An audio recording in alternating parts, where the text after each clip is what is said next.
নমস্কার প্রিয় ছাত্রছাত্রী, Calcutta university 6 semester history general পেপারে সাজেশন দিচ্ছি ডিএসসি B2 পেপার। এখান থেকে যে প্রশ্নগুলো দিচ্ছি এগুলো আসার চান্স প্রবল রয়েছে। বন্ধুরা, ফাইনাল সাজেশন তো তোমাদের দেবো, কিন্তু আমি সকল কোশ্চেনই পড়বো। যে কোশ্চেনগুলো আমি সাজেশনে রেখেছি প্রত্যেকটা প্রশ্নই আমি পড়বো, কিন্তু তার মধ্যে থেকে যেগুলো ফাইনাল সাজেশনের অংশ সেগুলো আমি বলে দেবো। কারণ অনেকেই আছো পুরো সাজেশন পড়তে চাও, ফুল সাজেশন, তাই তাদের জন্য তো ফুল সাজেশন রয়েছেই, কিন্তু ফাইনাল সাজেশনটাও সেখানে আমি বলে দেব।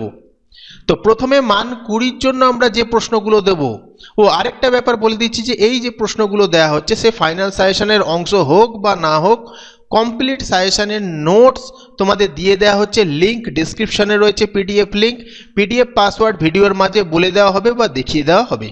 তো মান 20 জন্য প্রথমে পড়বে যেটা, ইউরোপে মুদ্রণ বিপ্লবের তাৎপর্য আলোচনা করো। আমি কিন্তু সকল সাজেশন পড়ছি, ফাইনাল সাজেশন আমি বলছি। আমি জার্মানির ধর্ম সংস্কার আন্দোলনের কেন্দ্রীয় ব্যক্তিত্ব রূপে মার্টিন লুথারের সাফল্য নির্ধারণ করো। ভেরি ভেরি ইম্পর্টেন্ট, এটি ফাইনাল সাজেশনের জন্য নির্বাচন করলাম।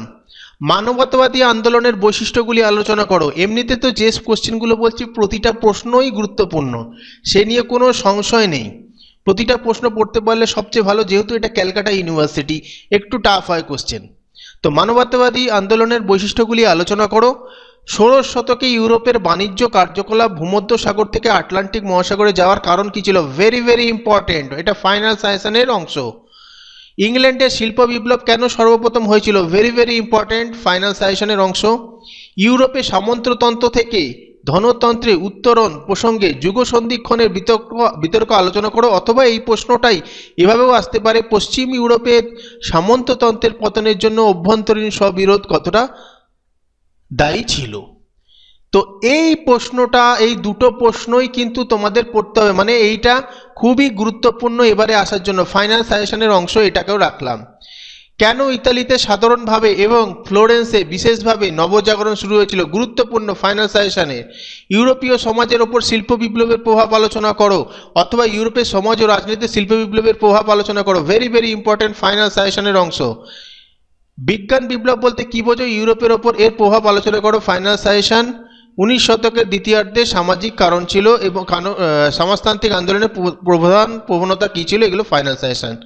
মাত্র 10টা প্রশ্ন দিচ্ছি, 10টার মধ্যে তোমাদের পড়তে হবে 8খানা প্রশ্ন ফাইনাল সাজেশনের জন্য দিলাম। 8টি প্রশ্ন, এই 8টি প্রশ্ন কিন্তু তোমাদের পড়তেই হবে, কারণ এই 8টি প্রশ্ন যদি পড়ো এর থেকে হয়তো কোনো প্রশ্ন 10এও চলে আসতে পারে। ঠিক আছে, এখানে গুরুত্বপূর্ণ বেশি নয়, এটা 3এরটা আমি বেশি গুরুত্বপূর্ণ রাখলাম না, 1এরটা বেশি গুরুত্বপূর্ণ রাখলাম না। ঠিক আছে, মাত্র 8টা প্রশ্ন তোমাদের পড়তেই হবে। এই 8টা প্রশ্ন পড়ে না গেলে কিন্তু রিস্ক হয়ে যাবে। তাহলে এই 8টা প্রশ্ন পড়ো ভালো করে। মান 20-র জন্য। মান 10-এর জন্য পড়বে ধর্ম সংস্কারের ইতিহাসে জন কেলভিনের ভূমিকা মূল্যায়ন করো। নতুন বিশ্ব স্পেনীয় সাম্রাজ্য কিভাবে একটি বিশাল ও স্থায়ী খনি আঞ্চলিক ভিত্তিক জনসমাজে পরিণত হয়? Very very important.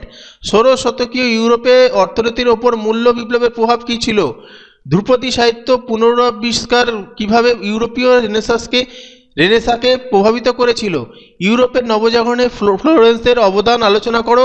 পশ্চিম ইউরোপে সামন্ততন্ত্রের পতনের কারণগুলি আলোচনা করো। মাত্র 6টি কোশ্চেন রয়েছে, মাত্র 6টি কোশ্চেন রয়েছে 10-এর জন্য, যেখানে তোমাদের সবচেয়ে গুরুত্বপূর্ণ অবশ্যই 2-এর প্রশ্নটা গুরুত্বপূর্ণ, 1-এর প্রশ্নটা গুরুত্বপূর্ণ, এই দুটো ভেরি ভেরি ইম্পর্টেন্ট, এবং 4-এর প্রশ্নটা গুরুত্বপূর্ণ। এই 3টে প্রশ্ন পড়তেই হবে। তবে আমি মনে করি মান 10 মাত্র 6টা আছে, পারলে পুরোটাই পড়ে নেবে।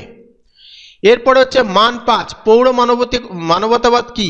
ম্যানর ব্যবস্থা বলতে কি বোঝো? ভেরি ভেরি ইম্পর্টেন্ট, ফাইনাল সাজেশনে এটা রাখা হচ্ছে। ফিপ ও ভেসালাজ বলতে কি বোঝো? উত্তর মানবতাবাদ বলতে কি বোঝো? Very very important. মার্টিন লুথারের 95 থিসিস সম্পর্কে কি জানো? অ্যানাব্যাপটিস্ট কারা ছিলেন? Very very important. ইউরোপের অর্থনীতির ওপর ব্ল্যাক ডেথের প্রতিক্রিয়া কী ছিল? Very very important. ধর্ম সংস্কার আন্দোলনে কেন প্রথম জার্মানিতে হয়েছিল? নিকোলো মেকিয়াভেলি সম্পর্কে একটি সংক্ষিপ্ত টিকা লেখো। Very very important. মূল্য বিপ্লব বলতে কি বোঝো? ইউরোপীয় শিল্প স্থাপত্যের ওপর রেনেসাঁ মানবতাবাদের প্রভাব কী ছিল? Very very important. ইউরোপে বিজ্ঞান বিপ্লব সম্পর্কে লেখো। সপ্তদশ শতকে ইউরোপে একটি গুরুত্বপূর্ণ অর্থনৈতিক কেন্দ্র হিসেবে আমস্টারডামের উত্থানের কারণ আলোচনা করো। Very very important. সামন্ততন্ত্রের সংকট বলতে কি বোঝো? Very very important. মানবতাবাদী শিক্ষার প্রধান বৈশিষ্ট্যগুলি আলোচনা করো। ইউরোপের আফ্রিকার দাস ব্যবসায় ইউরোপের দেশগুলিতে কিভাবে যুক্ত ছিল? শেষ প্রশ্ন, উত্তরের মানবতাবাদীদের অন্যতম পুরোধা ইরাসমাস সম্পর্কে একটি টিকা লেখো। তাহলে এখানে সবচেয়ে গুরুত্বপূর্ণ মান পাঁচগুলো কি হলো? 17 নম্বরেরটা, 15, 14, 12, 10, 8, 6, 4, 2।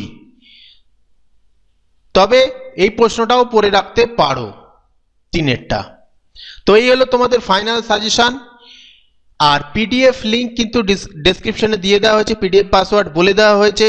ভালোভাবে পড়ো, ভালো রেজাল্ট হবে।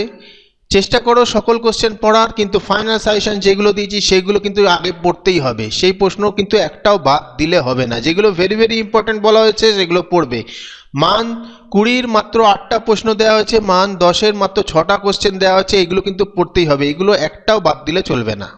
ভিডিওটা ভালো লাগলে লাইক, কমেন্ট, শেয়ার করে দিও।